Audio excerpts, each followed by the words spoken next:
Olá, meus queridos. Que a graça e a paz do Senhor Jesus Cristo possa vir sobre todos nesse momento e inundar nosso coração de maneira profunda. Mais um momento nós estamos nos falando para que possamos juntos cultuar ao Senhor de maneira distante. Ainda estamos nesse momento de isolamento social. Amados irmãos, a oportunidade para que nós possamos crescer na nossa comunhão com o Senhor, ela é muito rica, ela é muito grande. Eu entendo que normalmente quando as tempestades elas estão fortes e estão solapando o nosso barco, normalmente nós vamos olhar para o peso das tempestades. E como os discípulos, algumas vezes nós vamos nos esquecer que conosco está o próprio Senhor que comanda todas as coisas. A palavra do Senhor Jesus Cristo é poderosa. Ele vai sim tratar esse momento histórico que você e eu estamos vivendo. Não era para outros viverem, era para que nós vivêssemos. Não era para outra geração enfrentar, é para a nossa geração enfrentar. Portanto, você e eu precisamos acreditar fielmente que estamos vivendo no momento que o Senhor determinou para vivermos. Confiantes, convictos de que o Senhor é conosco, porque Ele prometeu que estaria conosco todos os dias. Ele prometeu que no mundo nós teríamos aflições e pediu para que tivéssemos bom ânimo. Eu gostaria nesse momento de me dirigir a você como amigo, como irmão, como pastor, para trazer para você uma mensagem de conforto, uma mensagem de esperança no Senhor. Ele é a nossa esperança, Ele é o nosso conforto, Ele é o nosso consolo. Eu quero chamar você para que você feche seus olhos nesse momento. Nós iremos orar, falando com o Senhor, buscando a presença do Senhor nesse momento, antes de meditarmos na palavra do Senhor, algo que eu tenho que trazer para você nessa manhã, nessa tarde ou nessa noite. O momento que nós estivermos juntos, reunidos para ouvirmos a palavra, é que o Senhor vai estar ministrando poderosamente aos nossos corações. Vamos orar? Feche seus olhos comigo. Pai de amor, Pai poderoso, Pai santo, Pai querido, nós nos reunimos nesse momento dominical. Independente de ser de manhã, de ser à tarde ou de ser à noite, é um dia que nós separamos para o Senhor. Então que o Teu Espírito Santo venha nos direcionar, venha nos conduzir e nos abençoar. Que o Senhor visite cada família, cada pai, cada mãe, cada filho, do maior ao menor, do mais jovem ao mais velho. Especialmente clamamos por nossa nação, clamamos, ó Pai amado, por cada família espalhada por esse grande país que é o Brasil. Que o Senhor esteja direcionando a mente dos nossos governantes, tanto na esfera federal quanto na estadual, municipal, que esses homens possam, ó Pai amado, ser tocados de sensibilidade de buscar a Tua presença. Que os conselheiros deles sejam homens que o Teu Espírito Santo possa conduzir. E que nós, enquanto Igreja do Senhor, espalhados sobre toda a terra, espalhados sobre esta nação, que nós possamos ser, ó Pai amado, instrumentos, faróis, de fato que a nossa luz nesse tempo venha resplandecer e que de fato nós venhamos ser o sal que tempera em qualquer circunstância. Nós não tememos o mal, porque nós confiamos no Senhor. Nós sabemos, ó Deus Todo-Poderoso, que esse vírus ele tem e causa impactos sobre toda a sociedade humana no presente século. Mas nós sabemos que o Senhor é aquele que diz, através do salmista no Salmo 46, aquietai-vos e sabei que eu sou Deus. Serei exaltado entre as nações, serei exaltado na terra. Nós sabemos que o Senhor dos exércitos está conosco. Portanto, oramos e agradecemos ao Senhor nesse momento, no nome santo de Jesus. Amém. Graças a Deus. Meus queridos, eu gostaria de compartilhar com vocês, então, a meditação na palavra do Senhor. O texto que nós iremos ler nesse momento está lá em Mateus capítulo 26, verso 39, particularmente a parte C desse verso. Eu gostaria que você assim observasse. Daqui a pouco nós iremos falar do bloco de texto. O texto assim diz: adiantando-se um pouco, prostrou-se sobre o seu rosto, orando e dizendo: meu Pai, se possível, passa de mim este cálice. Todavia não seja como eu quero, e sim como tu queres. Todo o texto que está envolto, completando toda essa fala, essa narrativa que Mateus traz para nós, está contido naquele momento particular e único da história da humanidade, particularmente o momento que Jesus vivencia no jardim do Getsêmani. Ele se retira para orar, ele está na iminência de ser traído por Judas, e agora ele chama alguns dos seus discípulos mais próximos para com ele estarem orando. O escritor vai dizer que Pedro e os filhos de Zebedeu vão com ele, estão juntos com ele, e ele pede: ficai aqui e vigiai comigo. Mas no momento que Jesus está orando, irmãos, algo sempre me surpreende nessa narrativa. Ele vai orar claramente para o Senhor, ele olha para Deus no seu íntimo, no momento de oração, e ele diz que não seja como eu quero, e sim como tu queres. Essa fala de Jesus, essa frase de Jesus, ela é extremamente importante para nós. O ensinamento, a didática que esse texto nos traz, ela é exponencial. Naturalmente você vai olhar para esse texto e ficar sempre em dúvidas, porque via de regra, você e eu, como seres humanos que somos, nós somos tendenciosos a fazer com que aquilo que queremos, as nossas vontades, elas sejam sempre atendidas. Aquilo que eu desejo precisa ser colocado sempre à frente. E quando eu sou contrariado nas minhas vontades, normalmente eu vou ficar constrangido ou chateado. Essa oração de Jesus é a essência, é a mais alta demonstração daquilo que eu poderia chamar e orientar a você do que seria a chamada crucificação interior. Jesus Cristo ele está olhando para o quadro todo, ele é o Senhor. Esse momento histórico na humanidade já havia acontecido na eternidade, mas ele, como homem, nesse momento, ele entra na presença de Deus e ele vive angústia de alma, ele vive medos, temores, todo aquele momento. Outro dos evangelistas vai contar para nós minuciosamente que a tensão foi tão grande que ele chegou a suar gotículas de sangue, para você ver o momento em que Jesus Cristo está enfrentando, porque ele está ali derramando todo o seu ser por você e por mim. O amor de Cristo ele vai ser demonstrado na íntegra, aquilo que João, no capítulo 3,16, um verso clássico, um texto clássico que você e eu conhecemos, que Deus ele ama o mundo de tal maneira que dá o seu Filho unigênito para que todo aquele que nele crê não pereça, mas tenha a vida eterna, ele se consubstancie, ele se consuma nesse momento. E Jesus está orando dessa forma. E eu gostaria de fazer menção de uma frase histórica de um dramaturgo famosíssimo chamado William Shakespeare. Ele vai eternizar a seguinte frase: ser ou não ser? Eis a questão. Eu quero usar essa frase para me dirigir a você nesse momento especial onde você e eu, na nossa geração, estamos vivendo. Enfrentando uma pandemia global, nesse período que a história humana não imaginava vivenciar. Nós vivemos uma era tecnológica, nós vivemos uma era onde a ciência ela tem avançado exponencialmente, ela tem avançado muito, mas nós estamos enfrentando algo invisível. E a maioria de nós somos temerosos, nós somos ansiosos, nós nos preocupamos com o que virá amanhã. Nós lemos na palavra de Deus que não poderíamos andar ansiosos por coisa alguma, mas nós somos ansiosos naturalmente, faz parte da nossa constituição. Mas em Cristo nós somos chamados para descansar no Senhor. Em Cristo nós somos chamados para depositar nele as nossas ansiedades. Em Cristo nós somos chamados para entregar para ele o nosso fardo, que muitas vezes está sendo pesado, para trocar pelo fardo que ele nos dá, que é um fardo suave e um fardo leve. E é nisso que eu gostaria de trabalhar com você. Shakespeare vai dizer então o ser ou não ser. Essa pergunta é uma questão emblemática. E aí eu quero conduzir você em outra pergunta. Como servo de Deus, você tem tentado responder essa questão? Como você quer ou como Deus quer?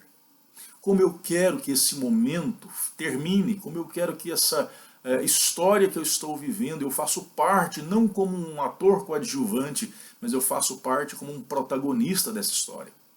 Como eu quero ver o desfecho final? Do jeito que eu espero ou do jeito que Deus planejou? Então esse capítulo que nós lemos está aqui inserido nesse bloco de texto grande do capítulo 26 do Evangelho segundo escreveu Mateus. Ele vai contar para nós todo esse momento penúltimo, quando Jesus está sendo traído, está sendo deixado por todos os seus discípulos. Agora ele está caminhando sozinho, não tem mais ninguém com ele. Aqueles 12 que caminhavam com ele não estão juntos dele. Aquela multidão que o seguia não está junta dele. Você vai perceber que nos últimos momentos, João vai falar isso, que ele olha para os lados, ele está na cruz, ele já está pregado, ele está sofrendo, ele apanhou durante toda a madrugada, ele olha para todos os lados. E ele não vê os seus amigos mais íntimos, a não ser sua mãe, ao pé da cruz, juntamente com João, que é considerado o discípulo amado. Jesus Cristo ele enfrentou momentos de solidão.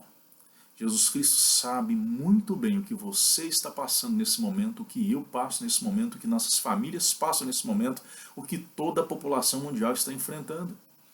Mais do que qualquer outro sobre a face da terra, o Senhor Jesus Cristo continua no trono e Ele controla todas as coisas. Eu gostaria então de caminhar com você, trazendo aqui algumas orientações pontuais sobre o que significa a vontade de Deus imperar e a minha vontade imperar. Eu quero trazer um contraponto para que nós venhamos caminhar com convicção. Como cristão, eu gostaria que você guardasse esta temática. Como cristão, quem tem dirigido a sua vida? Você ou Deus? Nós iremos tentar responder trazendo o contraponto para que você possa se posicionar em convicção de fé, em esperança, em descanso, em aguardar no Senhor e estar constantemente debruçado em oração para que Deus, como Ele tem controlado todas as coisas, Ele venha controlar você, sua mente e o seu coração. E Ele é provedor. Ele vai prover na sua despensa, Ele vai prover no seu celeiro.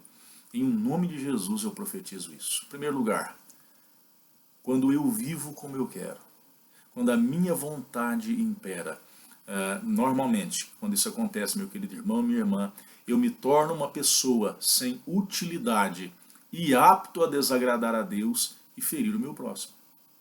Isso é fato. Infelizmente, eu não posso fugir de uma verdade incontestável como essa. Quando eu quero decidir, tomar as rédeas da minha vida, quando eu caminho segundo o curso da minha vontade e eu não levo em consideração aquilo que Deus espera que eu faça, eu me torno alguém reprovável.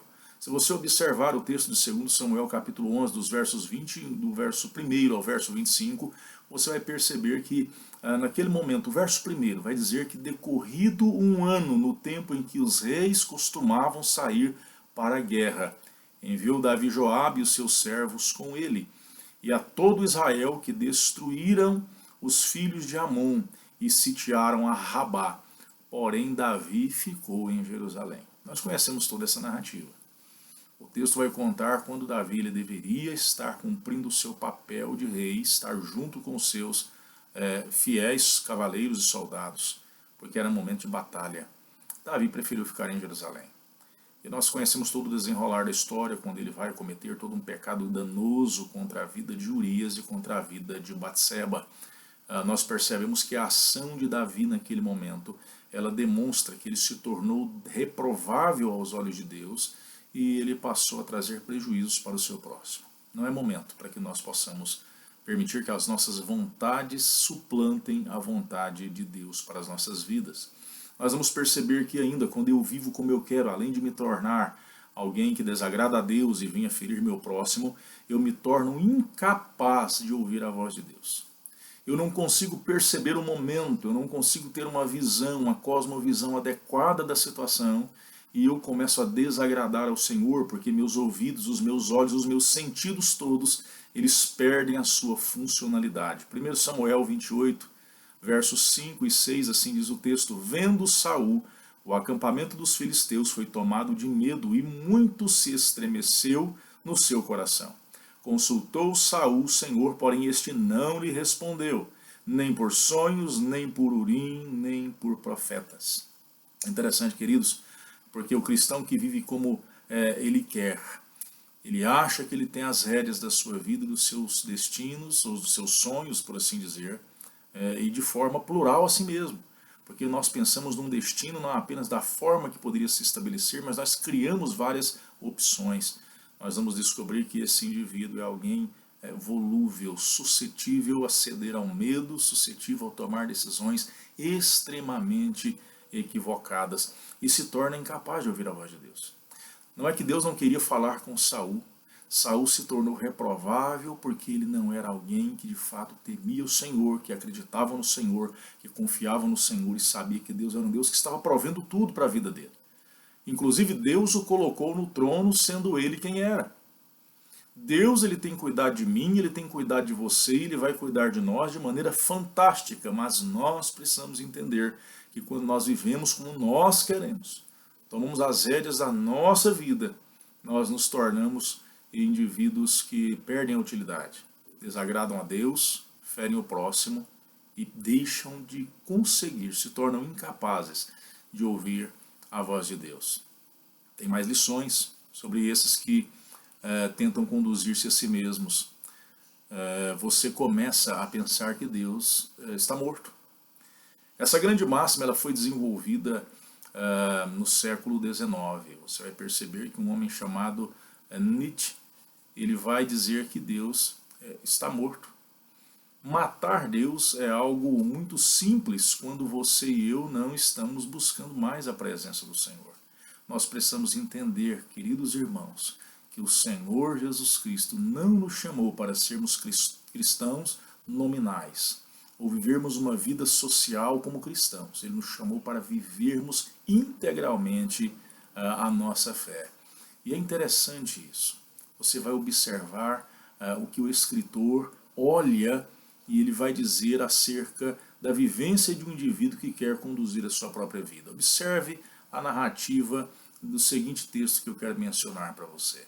Então direi à minha alma, tens em depósito muitos bens para muitos anos. Descansa, come e bebe e regala-te. Mas Deus lhe disse, louco, esta noite te pedirão a tua alma e o que tens preparado? Para quem será? Esse texto muito me chama a atenção. Essa narrativa contada a nós por Lucas, lá no capítulo 12 do Evangelho que ele escreve, é muito importante para mim e para você. Nós não temos controle das nossas vidas, nós não temos controle do nosso futuro. O que nós temos ao nosso alcance para fazer é buscar a presença do Senhor e confiar no Senhor. É descansar no Senhor. Confie no Senhor, descanse no Senhor. Permita que Deus conduza a sua vida. Lembre-se da oração de Jesus, que não seja feita a minha vontade, mas que a sua vontade possa ser feita. Porque quando, meu irmão e minha irmã, eu vivo segundo a vontade de Deus, normalmente a situação ela vai sempre convergir para o meu bem. A palavra do Senhor assim me afirma. Todas as coisas cooperam para o bem daqueles que amam a Deus, daqueles que são chamados segundo o seu propósito. Então, vou fazer uma breve lembrança para você, para que você rememore tudo aquilo que nós já falamos até agora. Quando eu vivo como eu quero, em primeiro lugar, eu me torno uma pessoa que vou ferir outras pessoas. Eu me torno uma pessoa que está apta a desagradar a Deus a todo momento. Quando eu faço o que eu quero, eu me torno incapaz de ouvir a voz de Deus. Eu não consigo mensurar aquilo que Deus está falando, nem por palavra, nem por conselhos, por nada. Eu não consigo visualizar. E normalmente eu vou chegar a um ponto onde eu vou acreditar que Deus morreu. Deus não se faz presente. Deus não está atuando. Deus não está regendo. Deus não está controlando. Deus perdeu todo o controle. Deus não pode mudar a minha sorte. Assim são as pessoas que querem cuidar do seu próprio destino. Mas ainda bem que tem daqueles que entendem que quando eu vivo como Deus quer, eu posso ter esperança, eu posso viver um momento diferente na minha história. Aqueles que vivem como Deus quer, guarde bem isso, são verdades pontuais e práticas para a sua vida. Ainda que eu passe por momentos de crise, a minha recompensa no Senhor, ela sempre está garantida. O apóstolo Paulo, escrevendo aos Filipenses, no capítulo 2, versos 8 e 9, ele diz assim, a si mesmo se humilhou, falando de Jesus, tornando-se obediente até a morte, morte de cruz, pelo que também Deus o exaltou sobremaneira. Ele deu um nome que está acima de todo o nome. Isso ocorreu com Cristo por ser obediente à vontade do Senhor. E não é diferente para mim e para você. Sermos obedientes à vontade de Deus para as nossas vidas significa que nós receberemos de Deus a aprovação. Significa que nós receberemos de Deus o cuidado, o sustento, a proteção, o livramento, a certeza da vitória, a certeza da bênção. E a intervenção divina é para aqueles que o amam, para aqueles que o obedecem, para aqueles que não o têm apenas como Salvador das suas vidas, mas o têm como Senhor das suas vidas. Guarde isso, guarde bem isso. Quando eu vivo como Deus quer, além de eu receber no momento certo, independente da crise, a minha garantia de recompensa, eu já não sou mais um indivíduo aparentemente inútil para os outros, mas eu me torno parte integrante da família de Deus com todos os direitos e prerrogativas daqueles que são herdeiros de Deus. Você já leu, eu acredito que sim, o texto de Filemon, contando a história de um homem chamado Onésimo. E Paulo sobre ele vai dizer assim, lá no verso 11, ele antes te foi inútil, atualmente, porém, é útil a ti e a mim. Nós nos tornamos úteis ao Senhor, nós nos tornamos úteis aos irmãos, nós nos tornamos úteis à obra do Senhor, quando nós descansamos no Senhor, quando nós confiamos no Senhor, quando nós deixamos que Deus ele seja realmente Deus nas nossas vidas. Que o Senhor possa levar você a compreender pontualmente esta verdade que eu quero compartilhar com você nesse momento. Quando eu permito que Deus ele conduza a minha vida, ainda que pareça difícil, todas as minhas orações são e serão respondidas. Quando eu descanso no Senhor, Deus sempre me ouve. Deus sempre está pronto para poder dispensar a bênção sobre a minha vida. Lembra-se de Daniel? Daniel capítulo 9, verso 23, o escritor diz assim, no princípio das tuas súplicas saiu a ordem, e eu vim para te declarar porque és muito amado. Lá no capítulo 10, verso 12, não temas, Daniel, porque desde o primeiro dia em que aplicaste o coração em compreender e a humilhar-te perante o teu Deus, foram ouvidas as tuas palavras. É o mesmo Deus. É o mesmo Deus que envia os seus anjos para estarem dispensando bênçãos sobre aqueles que o amam, aqueles que o temem. Eu acredito que nesses dias que estamos aí confinados, distantes fisicamente uns dos outros, Deus ele continua agindo poderosamente. Deus está tratando e cuidando de todas as coisas. Deus está cuidando da sua vida, Deus está cuidando dos seus negócios, Deus está cuidando da sua família, Deus está cuidando do seu casamento, dos seus filhos, de tudo. Confie no Senhor, descanse no Senhor. É momento de, pela fé, nós crucificarmos o nosso eu, a nossa vontade, e permitirmos que Jesus venha gerir toda a nossa vida e os nossos recursos. Confie no Senhor, nós precisamos aprender a orar e descansar no Senhor. A nossa oração tem que ser uma oração de dependência. Conta-se uma história, eu já estou concluindo, eu quero concluir com essa história. Conta-se uma história que um dia uma senhora estava enfrentando um momento muito difícil, uma crise muito grande, muito longa, e ela estava passando até necessidade de alimento. E ela procurou o auxílio de um rádio comunitário e eles anunciaram ali que aquela senhora cristã estava passando até fome e que as pessoas que pudessem assisti-la levassem algum tipo de alimento para montarem uma cesta básica. E um comerciante muito bem sucedido daquela cidade, dito ateu, resolveu então pregar uma peça naquela senhora, pegou então alguns dos seus funcionários, pegou ali uma van e a encheu com toda sorte de mantimento que você pensar, e aquilo duraria no mínimo uns 6 meses a 12 meses de alimentação. E ele parou na porta daquela senhora e pediu para que os funcionários, quando fossem descendo caixa por caixa, dissessem todas as vezes, quando ela perguntar quem mandou isso, vocês vão dizer, foi o diabo que mandou. E assim eles foram fazendo, e a senhora nunca perguntava, ela só glorificava a Deus, glória a Deus, glória a Deus. E ao final ele perguntou para aqueles funcionários que já estavam entregando a última caixa. Ela perguntou quem mandou e eles disseram, não perguntou, então você vai dizer para ela, a senhora não quer saber quem mandou todo esse mantimento. E assim os funcionários obedeceram, e quando foram entregar a última caixa, viraram-se para aquela senhora e disseram, minha senhora, a senhora não quer mesmo saber quem mandou todo esse mantimento para a senhora? E ela disse, não, meu filho, eu estou descansada no Senhor, eu sei que Deus é que tem me sustentado, porque se Deus quiser, quando Ele quer, até o diabo, se Ele mandar fazer, o diabo vai fazer, ele vai ter que obedecer à vontade de Deus. Então eu quero dizer para você, meus irmãos, a vontade do Senhor para a sua vida ela é boa, agradável e perfeita. O Senhor está sustentando você nesse momento de crise. O Senhor está usando esse momento para nos fazer crescer. Cresça no Senhor, cresça em oração, cresça na fé, cresça na dependência. Confie no Senhor, descanse no Senhor. Permita que Deus conduza a sua vida. Lembra da oração de Jesus? Não seja feita a tua, mas que seja feita a minha vontade. Não foi isso que ele fez. A oração foi o contrário. Jesus olhou para o Senhor e disse, Pai, a minha vontade, ela está suplantada pela tua vontade. Que não seja feito o que eu quero, mas que sim aquilo que o Senhor quer fazer. Meu irmão e minha irmã, nesse momento então, que o amor de Deus nosso Pai, as consolações de comunhão do Espírito Santo e que a graça do Senhor Jesus Cristo seja sobre a sua vida desde agora e sempre. Nós vamos rompendo em fé. Esse momento será um momento histórico para nós depois sentarmos juntos, abraçados, confraternizando, conversando, glorificando e anunciando Cristo. O mundo não é o mesmo e a igreja não será a mesma, para a glória do Senhor, no nome de Jesus. Deus abençoe você, Deus abençoe sua família, um forte abraço, um bom domingo para a glória do Senhor Jesus Cristo.